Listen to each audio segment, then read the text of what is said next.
Humans are the only creatures that possess the ability to feel emotional.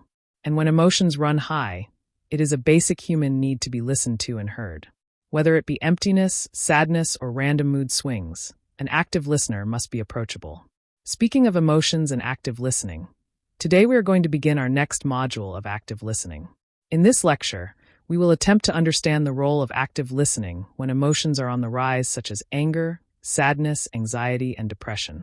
Be there, as we are going to learn how active listening deals with difficult emotions and its effective strategies. Dealing with difficult emotions.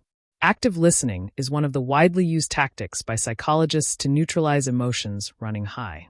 Following are the key roles that active listening plays during emotional runoff. Calm the speaker.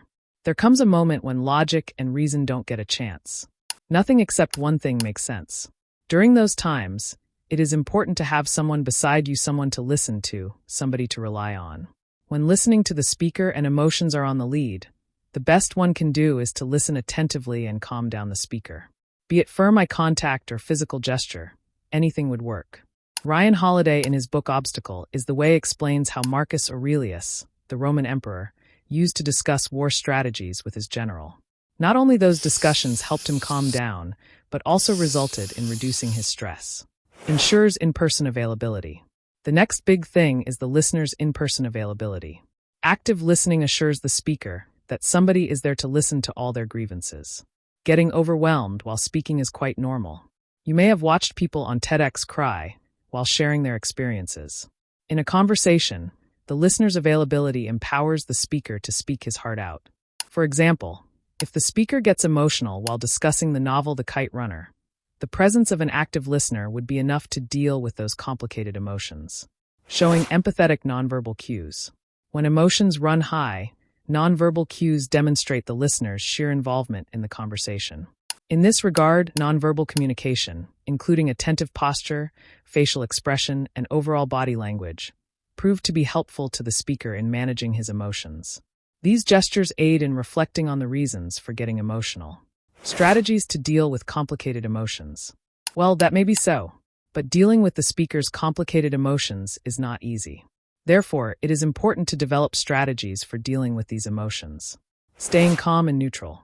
When it comes to emotions, staying calm and neutral at the same time is the key. Reacting to any statement inappropriately may send a negative message to the speaker. However intensifying the conversation may become, you have to be neutral. This means that you should not give space to your own biases and judgments. Doing this will allow both participants to be spoken and heard. Being empathetic to the speaker. As we discussed in one of our lectures, empathy is a universal human trait. And when you show empathy through your verbal and nonverbal cues, it gives the speaker emotional support. For example, if you feel overwhelmed while discussing how terrible the incident of 9/11 was, the listener should console you by all possible means.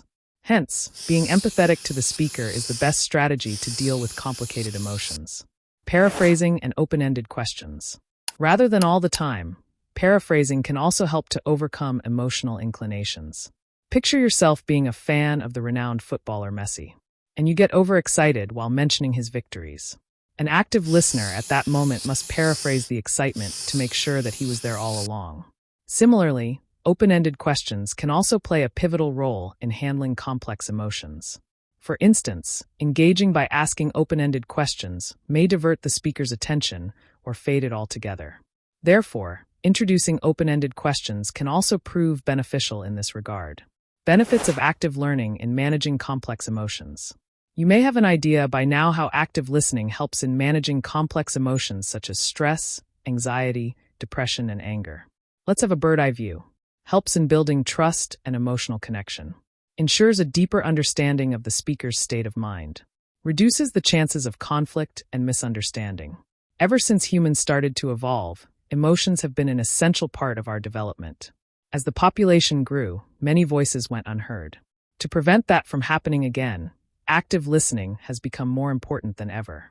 Adopting this in your life would allow you to manage complicated emotions. That was all about it. In the following lecture, we will try learning the techniques to diffuse anger and frustration through listening. See you around.